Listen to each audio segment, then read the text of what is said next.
it's either you do it or you don't. Well, I think it's going ahead or it's not going ahead, one of the two.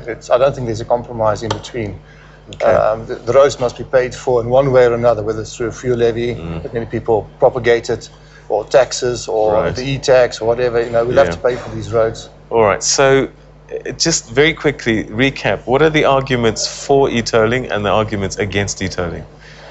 Well, e-tolling is really being used in high-density traffic areas, typically around cities where it's not viable to stop the traffic like we would have with a normal toll road system. Right. Then you have an e-tolling system where it's a free-flow type traffic that you're trying to encourage.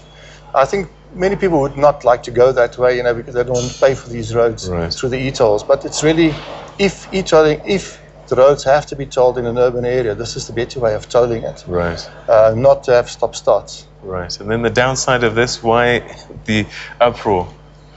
I think, you know, the public maybe rose to this fact very late in this argument. And I think there are many reasons for this. Some of it may be because of financial stress that people have already through electricity prices, fuel costs, the fact that there's no real alternative to the roads and they are forced to use these roads.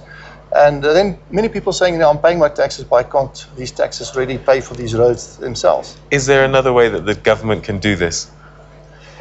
At the moment, it's difficult to say. You know, I mean, the government has come to the party in a way through the treasury contribution of just over 5 billion.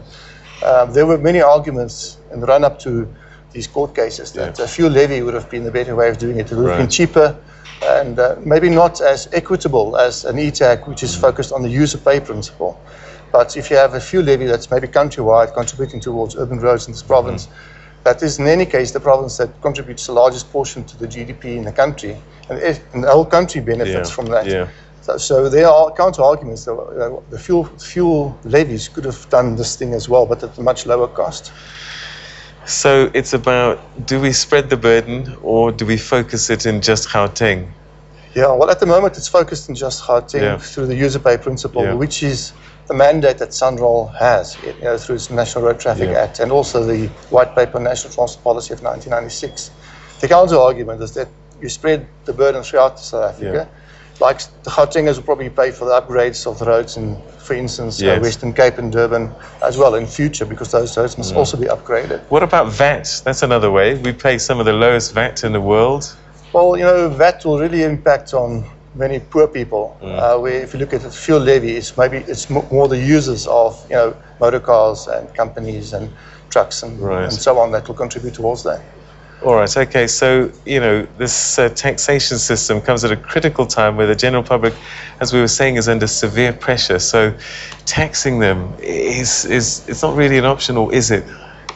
Well, I think some of the arguments are that there is enough money in the system if we don't have the wastage as we have at the moment to fund these roads.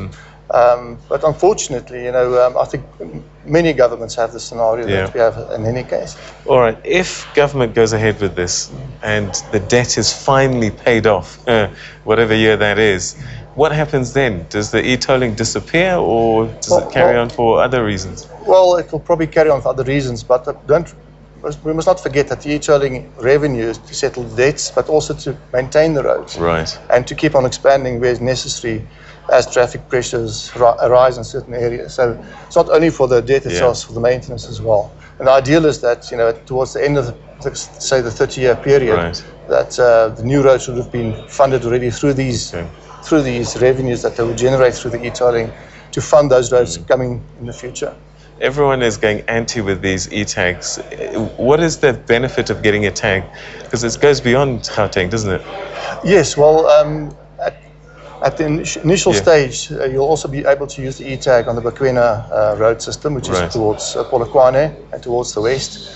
And eventually the idea is, if I understand SANRAL correctly, is that these e-tags will be able to be used on all toll roads, toll bridges, toll tunnels, and so on in the country, eventually when it's rolled out.